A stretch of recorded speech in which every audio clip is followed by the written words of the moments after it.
Salut, c'est Mathieu de Ludovox et aujourd'hui on est au Festival de Cannes, on est samedi, au Festival de Cannes 2016, on est dans l'espace presse parce que c'est un petit peu plus calme que les allées bondées du festival pleines de familles et de gamers avides. Et je suis avec Juliette de Bombix. Bonjour Juliette. Bonjour Mathieu, bonjour à tous. Est-ce que ça va? Est-ce que tout se passe bien sur le stand Bombix? Ouais, c'est vraiment super, tout se passe bien, on a beaucoup de public. Dès les premières minutes d'ouverture, les gens vont tout de suite sur les tables, on n'a jamais de blanc. Là, on a mis en valeur notre nouveauté, c'est Fourberie, qui va sortir le 18 mars.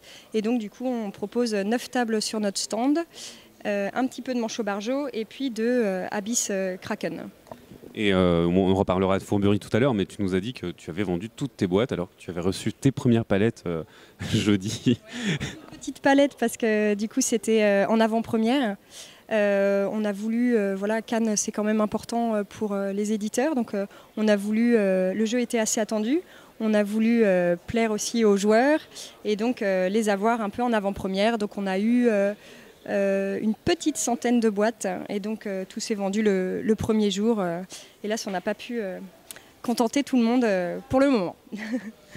On va parler de Kraken, donc de Abyss Kraken, qui est la première extension d'Abyss et qui est sortie en novembre dernier, donc de novembre 2015. Ça fait un petit peu de temps qu'elle est installée sur les boutiques.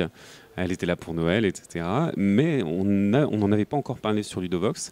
Alors est-ce que tu peux nous expliquer de quoi il s'agit? Qu'est-ce que ça rajoute finalement au jeu?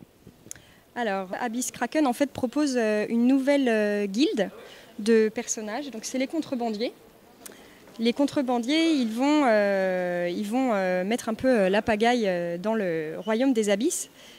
Et donc il y a plusieurs pouvoirs en fait. Ouais. On va en prendre un ou deux, voilà, on va les montrer à la caméra. Voilà, donc par exemple, il y a le guetteur qui va prendre le pion sentinelle et je vais pouvoir réserver un seigneur dans la cour et donc personne ne pourra le prendre. Pareil pour la vigie. Donc voilà, par exemple, on donne une nébulis. Alors les nébulis, c'est la nouvelle, c'est une monnaie de l'argent sale en fait qui arrive dans le jeu. À la base, on a des perles blanches, donc ça reste la monnaie du jeu. Mais quand on n'a plus de perles blanches, on peut payer avec des perles noires. Voilà. Sauf qu'à la fin de la partie, s'il nous reste des nébulis, ça crée des malus.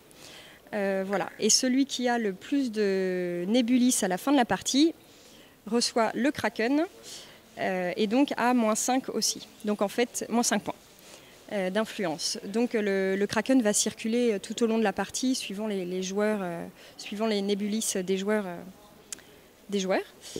Et voilà, donc c'est axé sur la nouvelle guilde des contrebandiers qui donne aussi accès à des nouveaux lieux.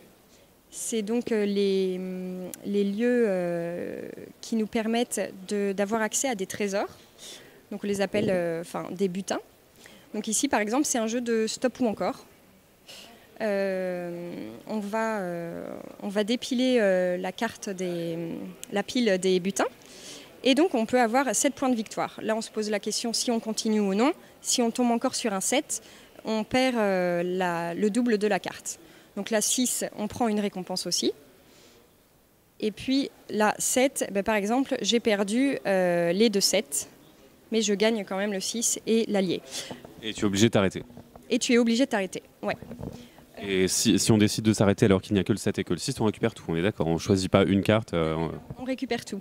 Cette option, ces lieux, c'est pas obligatoire de jouer avec en fait. Si vous souhaitez ne pas y jouer, c'est modulable en fait. Donc on peut juste jouer avec les nouveaux seigneurs, ou alors avec les nébulis, ou alors avec les cartes butins.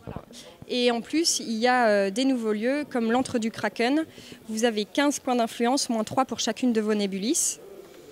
Vous avez, en tout, vous avez 6 lieux donc, nouveaux. Le cimetière des cétacés, donc vous avez accès à une pioche butin. Donc vous avez 3 lieux.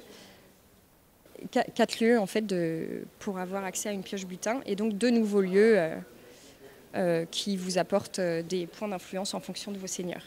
Alors, je vois que là, sur les contrebandiers, il y a des petits symboles de bulles ou alors de perles noires, justement. Est-ce que c'est le nombre de nébulis qu'on récupère quand on les joue ou qu'est-ce que c'est? Non, en fait, ces cartes, les contrebandiers, ils me permettent pour les acheter, je peux dépenser la couleur que je veux. Par contre, il faut que ça soit de la même couleur. Parce que aussi, avec ces seigneurs, ça me donne accès à des alliés. Vous savez bien que dans Abyss, on a des seigneurs de chaque couleur et il y a les alliés qui vont avec. Donc du coup, ici, c'est comme ça que je vais recevoir des nébulis aussi dans mon jeu. Ici, par exemple, donc je le mets dans ma pile d'alliés mélangés avec le jeu Abyss, les alliés d'Abyss. Si je tombe sur ça, donc si je la prends et que je l'utilise, je reçois 3 nébulis de la banque dans ma coupelle. Et par contre, je peux l'utiliser, il remplace n'importe quelle couleur. Je peux l'utiliser comme n'importe quelle couleur. Et donc on a toutes les valeurs comme dans une famille normale ou est-ce que c'est moindre? C'est un peu moindre, j'ai l'impression. C'est un peu moins parce que normalement c'est de 1 à 5 et ici c'est de 2 à 4. Donc voilà. Ensuite, il y a 2 seigneurs supplémentaires pour chaque guilde. Donc chez les magiciens, chez les cultivateurs, les marchands, les politiciens et les militaires. Voilà, donc ça nous donne quand même, ça apporte quelque chose de nouveau au jeu puisqu'il y a encore plus d'interactions, on vient encore plus embêter les autres, on va un peu perturber la circulation de la monnaie du jeu, des seigneurs, etc. pour toujours s'emparer du trône. Alors tu m'as dit que c'était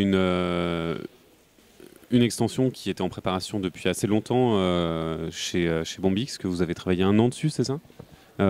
Qu'est-ce qui explique autant de travail pour l'extension? Est-ce que c'est que vous avez voulu prendre le temps, que l'extension soit très peaufinée? Est-ce que c'était une question de planning éditorial aussi, d'installer d'abord Abyss avant de décider de poser une extension? Oui, un petit peu. En fait, l'extension, elle est sortie, Abyss est sorti en août 2014. L'extension, elle est sortie en novembre 2015. Donc ça fait 1 an et demi. Il y a eu bien sûr du travail dessus. Après, c'était aussi, oui, pour donner le temps aux gens de comprendre bien Abyss. Et puis aussi, c'est que surtout, on a vu que Abyss avait beaucoup de succès et que les joueurs avaient envie aussi de renouveler les parties, avaient envie d'avoir une extension. Donc Charles et Bruno Catala ont travaillé dessus. Ils nous ont proposé cette extension. Voilà, il y a eu quelques petites modifications.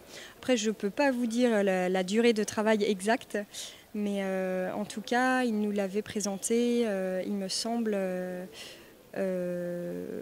6 mois après la sortie d'Abyss, je dirais, ou 8 mois. Vous aviez déjà une bonne idée, vous saviez que vous vouliez faire une extension et ils vous ont proposé un truc en gros. Ben, c'est eux en fait qui nous ont proposé, oui, et puis ils avaient envie ils aiment bien les petites fourberies, donc ils avaient envie d'ajouter un peu d'argent sale, des contrebandiers qui arrivent, des nouveaux lieux, etc. Voilà. Eh ben écoute, merci Juliette de nous avoir présenté cette extension Abyss Kraken. Puis on se dit à bientôt sur Ludovox. À bientôt. Salut.